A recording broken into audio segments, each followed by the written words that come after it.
सर्वोपनिषदो गावः दोग्धा गोपालनन्दनः पार्थो वत्स सुधीर्भोक्ता दुग्धं गीतामृतं महत् यया धर्मम् अधर्मं च कार्यं च अकार्यमेव च अयथावात् प्रजानीति बुद्धिः सा पार्थ राजसी. Shloka 31 of the 18th chapter. Krishna is now explaining the various types, categories of intelligence, buddhi. He first explained the nature of intelligence when sattva dominates, sattvic intelligence. And now he takes up detailing Rajasik intelligence. Tatkarmayanna bandhaya savidyaya vibhuktaye ayasaya param karma vidya anya shilpanaipunam. A very profound declaration by Bhakta Prahlada. Prahlada, he was taken to Gurukula to be taught. And then it so happened that instead of getting taught, he started teaching. Prahlada teaches what is right action and what is right knowledge. Tat karmayanna bandhaya savidyaya vimuktaye ayasaya param karma vidya anya shilpanaipunam. He puts it very brutally. He says, any action which is not liberating in nature is wasted effort, he says. Only that action which is liberating in nature is right action. This is a simple but very profound answer to the question, what is right action? Now, we all want to know this answer because we are constantly acting. And we all want to know what is right action, what is wrong action. Prahlada makes it very simple. He says, right action is an action which is liberating in nature. Anything which is binding in nature is a wrong action. And that knowledge which leads to liberation is the only knowledge, is the right knowledge. Every other knowledge is useless tinsel. Every action that binds us to samsara is a wasted effort. So if we reflect on Prahlada's definition of right action and right knowledge, and then examine our own day-to-day life and living, we will get to know whether we are performing right actions and whether we are chasing acquisition of right knowledge. Because the knowledge that we are acquiring does not help us in our progress towards liberation. And the actions that we do most often tend to be selfish in nature. Primarily because of the intelligence being Rajasik. While we understood the importance of Sattva and we understood how Sattvic intelligence helps in performing the right actions, we also need to be wary of the guna of Rajas. Very misleading guna. Because we think we are active and productive. In reality, we are only being counterproductive. Materially overactive means spiritually counterproductive. This is what Rajas does.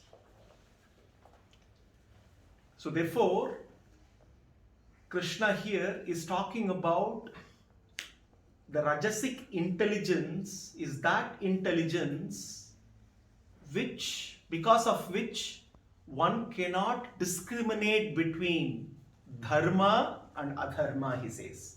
Yaya dharmam adharmam cha karyam akaryameva cha. Two things. Rajasik intelligence, because of Rajasik intelligence, one becomes incapable of discriminating between dharma and adharma and karya and akarya. Now, dharma and adharma. Now, we know in the Gita, dharma is a multidimensional word. Specifically here, Krishna is talking about in the context of performing right actions. Dharma and adharma is basically standing for virtue and vice. Morality is talking about not knowing what is moral, what is ethical. A Rajasik intelligence cannot understand. He says gets confused about morality. What is morality? What is right and wrong? In today's world, there is this concept of individual moralism. My morality is mine, your morality is yours. Because I have my own set of right and wrong, you can have your own set of right and wrong. In the garb of independence, freedom, liberation, we are misled to believe that right and wrong are relative. Relative moralism. Relative moralism will lead to destruction, will lead to imbalance in society, will lead to lack of harmony. Right and wrong cannot be relative. Right and wrong have to be absolute. Because if it becomes relative, then there cannot be harmony in society. A Rajasik intelligence manifests as a myth of strong independence, a myth of being in control all the time. And when one is driven by that myth, then one starts to think whatever one does is right. So this is why Krishna says lack of clarity between dharma and adharma, vice and virtue. Morality or ethics and values that govern the way we live. Primarily, Gita addresses two aspects we have seen throughout the 17 chapters. Addresses two aspects of our living. One aspect of living where we engage with the outer world. One aspect of living where we engage with our inner world. So morality governs a set of principles that govern our engagement with the outer world. These are restraints. A set of restraints are given to us because it is very important to be governed in the way we deal with the world, we deal with people. And then when it comes to how do we deal with the inner world, we are given a set of observances. This is what Shastras popularly call as Yama and Niyama. Observances and restraints. Restraints are Yama, observances are Niyama. One set of principles which govern the actions in the process of our engagement with the external world. The other is a set of principles in terms of how we conduct ourselves, a duty towards ourselves. How do we manage our inner world? Ahimsa, Satya, Asteya, Brahmacharya, Aparigraha. These are restraints, set of principles of morality. How do I know dharma and adharma? Dharma, virtue, is about being governed by these 5 key principles. When buddhi is rajasic in nature, when intelligence is Rajasic, the tendency is always to hurt others. By default, every action becomes violent in nature. Ahimsa, the first Yama, is only possible to be put in practice when intelligence is Sattvika. When intelligence is Rajasic in nature, action by default is violent. Now, when we talk of Himsa here, Himsa can be in thought, word and deed. Rajasic intelligence always manifests in actions which hurt, harm others, inflict violence in terms of thoughts, in terms of deeds, in terms of words. So that is the reason why we see that anger, reacting to situations when intelligence is Rajasic, natural reaction to a situation which is not to our liking is anger. Anger is violence. And violence can come out in the form of thought, word or deed. The restraint of ahimsa is no longer there when the buddhi is Rajasic in nature. And when Rajas dominates and the intelligence is unable to discriminate between violence and non-violence. After hurting someone, I still possibly believe that I have not hurt. I do not accept that I have actually ended up hurting someone in a conversation or through an act. Because why? Rajasic intelligence kind of makes me believe that whatever I did, the violent action that I performed, throwing an insult, saying something, hurting somebody is justified. The intelligence justifies saying that is right. That ability to discriminate and avoid that violence is lost because of Rajasic intelligence. Satya, another restraint when we deal with the world, being truthful. When intelligence is Rajasic, then there is no question for observing truth, because what really matters is my agenda versus the other's agenda. What matters, truth is what I believe. Everything becomes relative. If it suits me, it is truth. If it doesn't suit me, it cannot be truth. So therefore, only when the buddhi is sattvika, then one surrenders to Satya. If buddhi is Rajasic in nature, Krishna says, it is impossible to surrender to truth. It is impossible to surrender to reality. Because reality, we possibly may even recognize that things are not in our control. But Rajasic intelligence keeps telling us that, no, it is possible to control. We keep seeing things getting out of control and we still live in the myth. That why? Because Rajasic intelligence always keeps us believing this myth. Asteya, the third restraint. This is Asteya, direct translation, stands for non-stealing. Now, Rajasic intelligence believes in a zero-sum game. Life cannot be a zero-sum game. Now, what is a zero-sum game? Zero-sum game is I can win only if the others lose. When the buddhi is Rajasic in nature,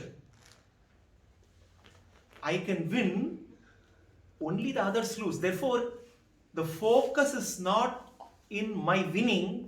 The focus is ensuring the other loses. Discrimination between dharma and adharma. Dharma, the virtue here is about not focusing on winning or losing, focusing in doing the right action. But when Buddhi is Rajasic in nature, the focus is not on the action. The focus is on the outcome, which is win or loss, not on the outcome of my action, but on the outcome of somebody else's action. That is where constant comparison, gradations, labeling, all of this complicate, and in that process, the energy that we give to our own action is completely compromised. Brahmacharya, the fourth restraint. Brahmacharya is basically non-excess. Rajasik intelligence is exact opposite of this. Only when there is sattvic intelligence, Buddhi can discriminate between excess and non-excess. Rajasik intelligence, Rajasik Buddhi is all about excess. Excess of everything. Excess of action, excess of pleasure, excess of possession. It's all about excess, because the intelligence is looking at only what I do not have. The focus is not on what I have, the focus is always on what I do not have. So what I do not have means I need to keep adding more and more and more. So Rajasik intelligence, Rajasik Buddhi is all about excess, and therefore Brahmacharya is impossible to be practiced. Here Brahmacharya is not to be mistaken as the Brahmacharya ashrama. Brahmacharya is to be followed across all the ashramas, non-excess of anything, which is essentially means balance. Because the goal of morality is harmony. Why should we be governed by certain principles? Only when we are governed by these moral principles, there can be harmony. And harmony is twofold: inner harmony and outer harmony. Inner harmony is harmony within, harmony between the body, mind and intellect and the Atman. And harmony without, the outer harmony is harmony with the world, harmony with the people. Harmony within the family, harmony within a group of families, harmony within a community, harmony within a group of communities, within a society, harmony within multiple communities, within a nation, and so on and so forth. And eventually, harmony within the universe. The whole purpose of this set of principles is to bring about harmony. And if there is no harmony, there is no happiness. So, how do we recognize the lack of harmony? We recognize lack of harmony through not being happy. Whenever we are not experiencing happiness, we can realize that there is a lack of harmony somewhere. Either harmony within or harmony with the external world. Aparigraha, the fifth restraint. Parigraha, aparigraha. Aparigraha is sattvic. When the intelligence, buddhi, is sattvic in nature, aparigraha is possible. Aparigraha is non-possessory. Aparigraha is parigraha is possessory attitude. Parigraha is essentially greed, which is Rajasik in nature. When there is Rajasik intelligence, Rajasik Buddhi, then it is always trying to go after acquiring, possessing. It cannot discriminate between satisfaction and possession. Dharma, adharma here, virtue and vice. The Rajasik Buddhi, Rajasik intelligence cannot discriminate between satisfaction and possession. We start to believe that actually satisfaction is synonymous with possession. And in that process, we keep trying to possess more and more. Possessions can increase, but unfortunately, we see that while possessions are increasing, satisfaction is not really increasing. All of us see this over a period of time. We all start off building our life, in the process of growing in life, progressing in life, and initially we think our level of satisfaction will grow as our possessions grow. Suddenly, somewhere we find there seems to be no correlation between the two. Suddenly we find the number of possessions are growing, but on the other hand, satisfaction instead of growing is actually decreasing. So aparigraha is another restraint in terms of how we engage with the world. The principle that governs us, and a Rajasik Buddhi will only focus on parigraha, not aparigraha.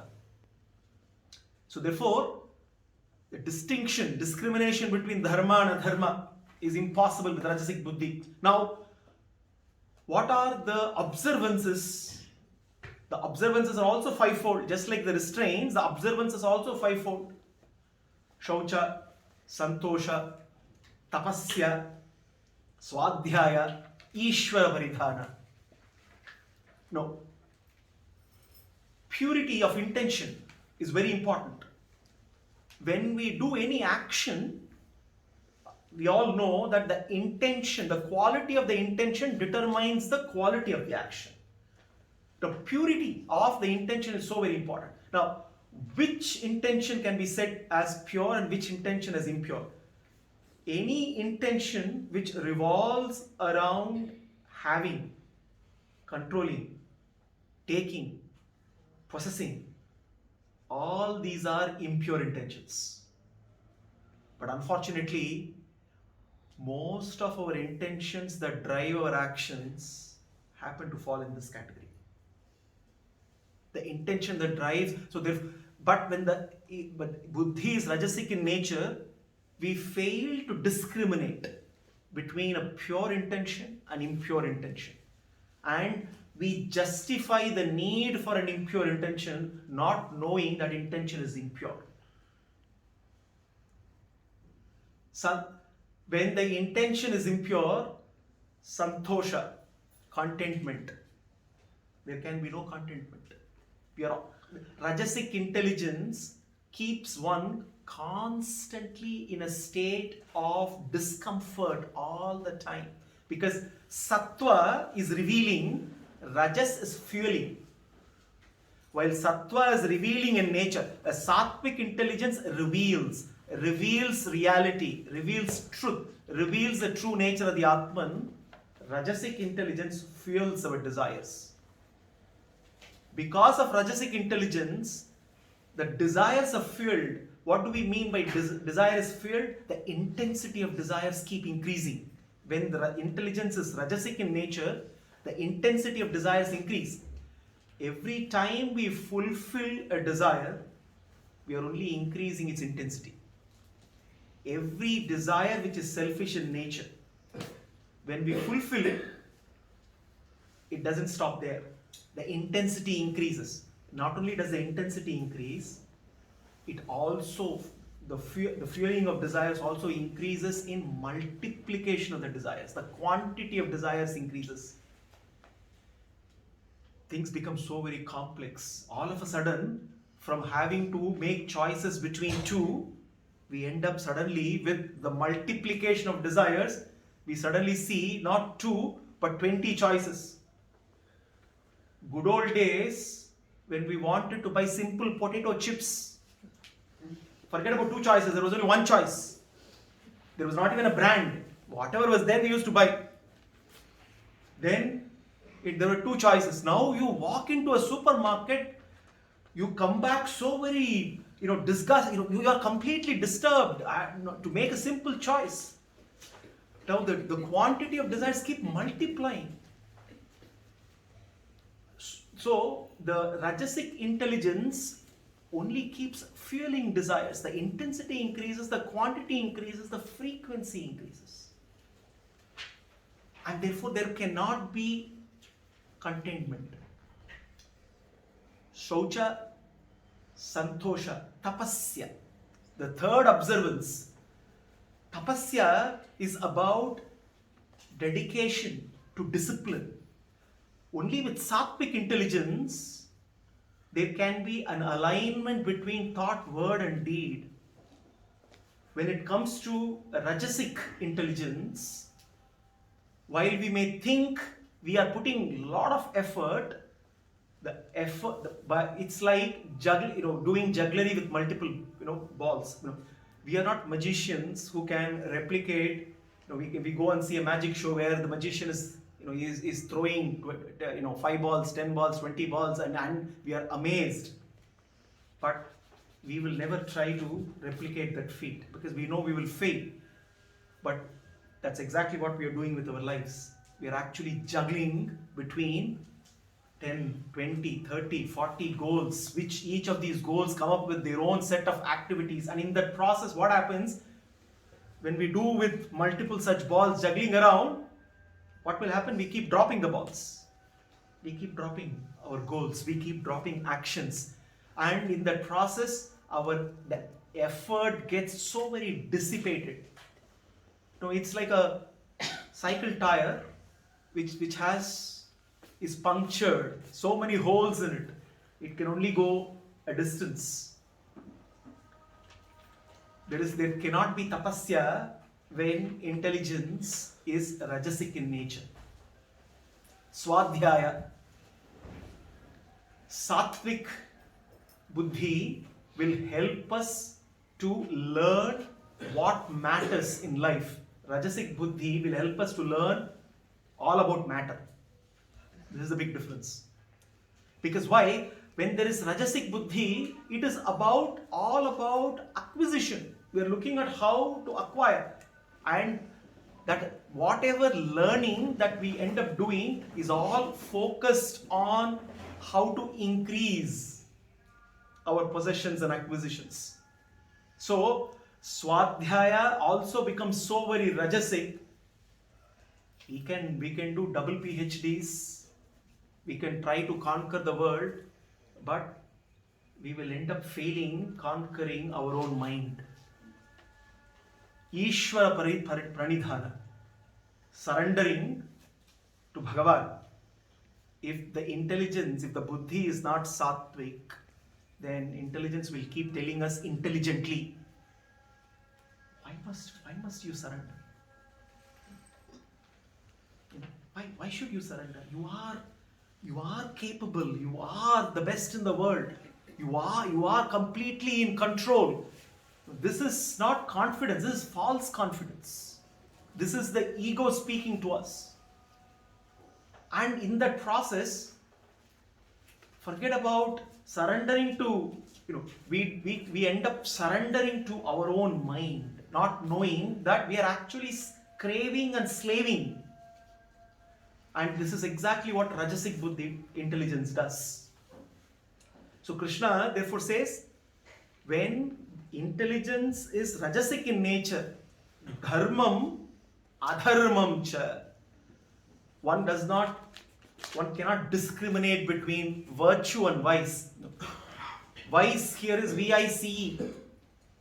No, the vice has a tenacious hold on us. And only if we become wise with a W, we can loosen that hold. Until then, unknowingly, the vice has a tenacious grip. It is very impossible to recognize that until we cultivate sattva. And if the buddhi happens to be predominantly rajasic in nature, our actions are driven. Wisdom, which is sattvic, is to know the difference between vice and virtue. We have to reflect on our everyday actions to see how many actions were driven by virtue and how many actions were driven by vices. Now, if buddhi is rajasic, we will not even do that analysis because there is no time to pause, because we are constantly acting all the time. We are doing something or the other. We are running around. Even if there is spare time, we don't sit.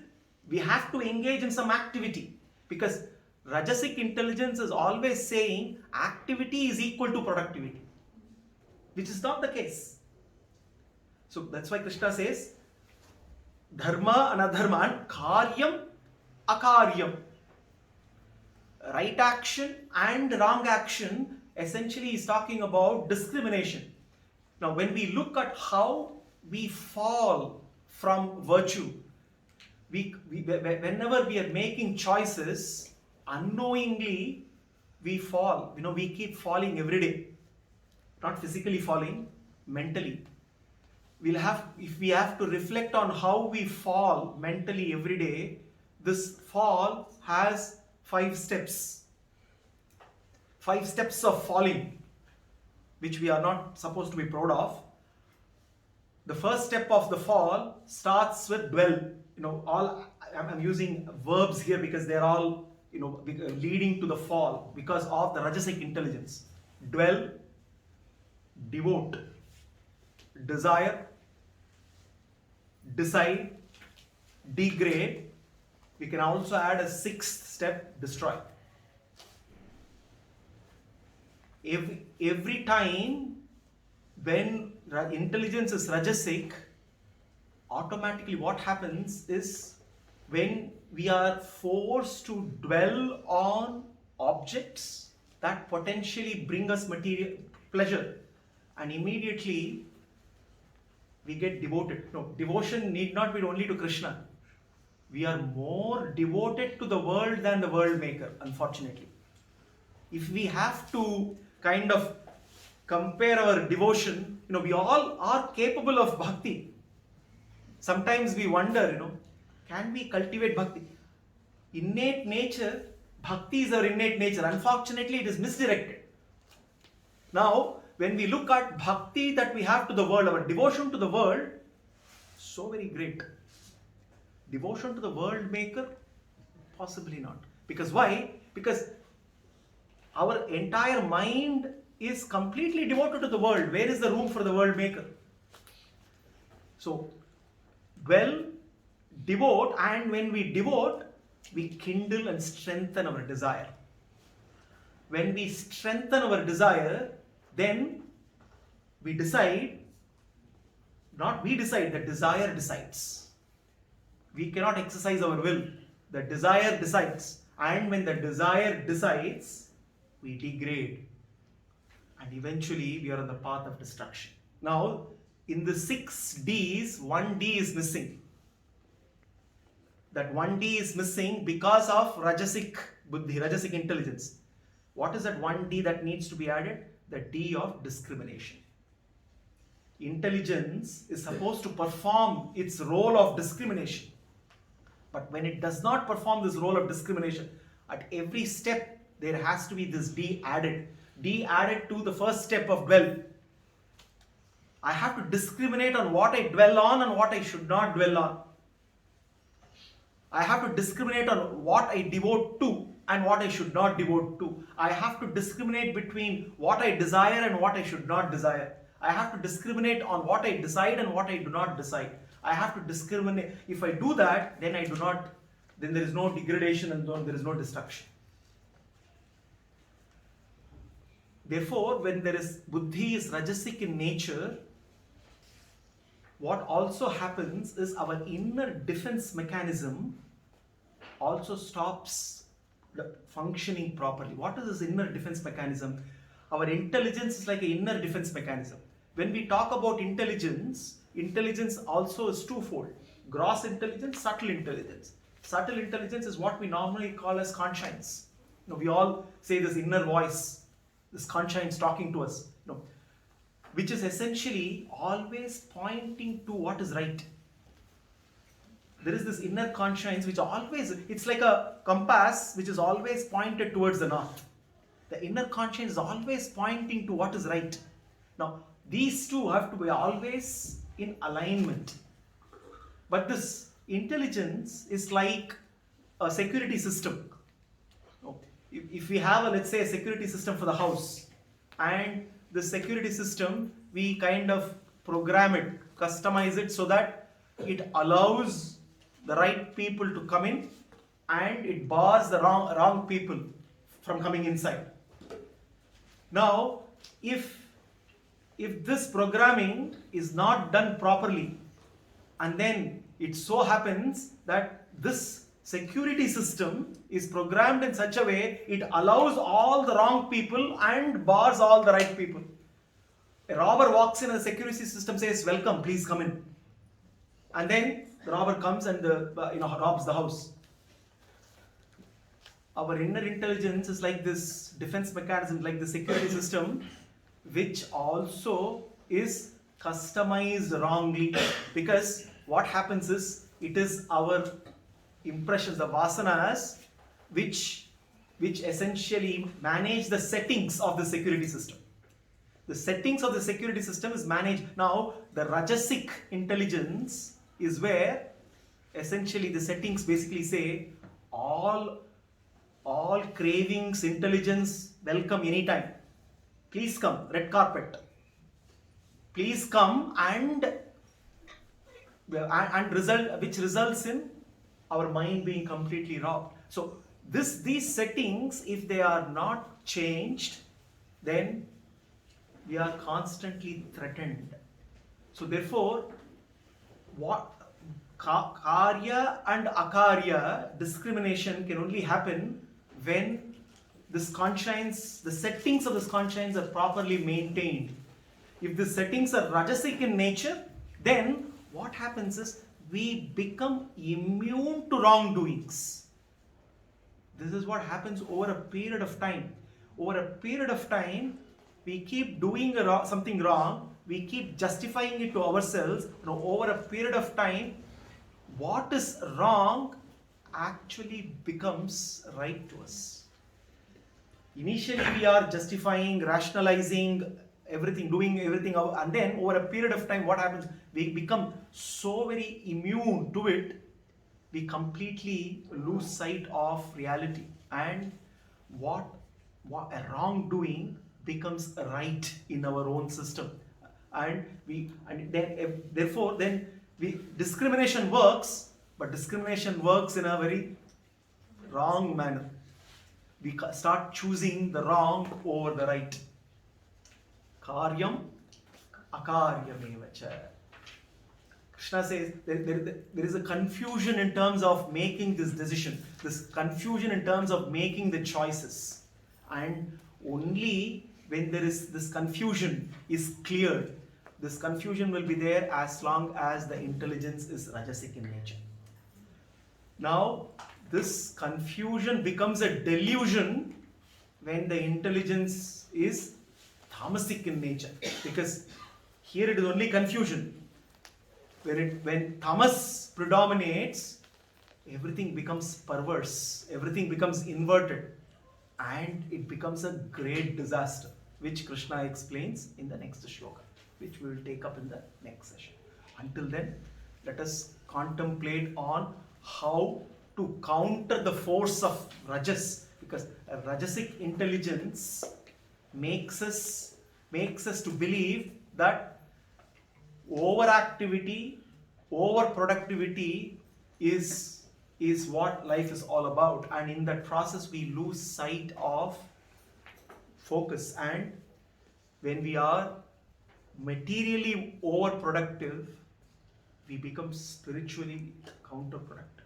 We become spiritually blinded. When we slave and crave for the world, it blinds us spiritually, and we fail to recognize in the din and the noise of the world, we fail to recognize and acknowledge the world maker and our relationship with the world maker. At the end, bottom line is, all these principles, all the guidelines, what we call as morals, ethics, is founded in this relationship between the three P's. The three famous P's which we always discuss: Purusha, Prakriti, Purusha, Purushottama. At the end, the goal of all these principles of morality, ethics, is to bring a harmony in this relationship. Harmony in terms of relationship of the Purusha with Prakriti, of the Purusha with Purushottama, and recognizing this relationship and being rooted in this relationship when every action is performed. When Buddhi is Rajasic in nature, the Purusha the jiva thinks that he is independent of the other two, Prakriti and the Purushottama. And he thinks not only independent, he thinks he is the boss. And he fails to ignore the real boss, the Purushottama, who is actually governing the other two.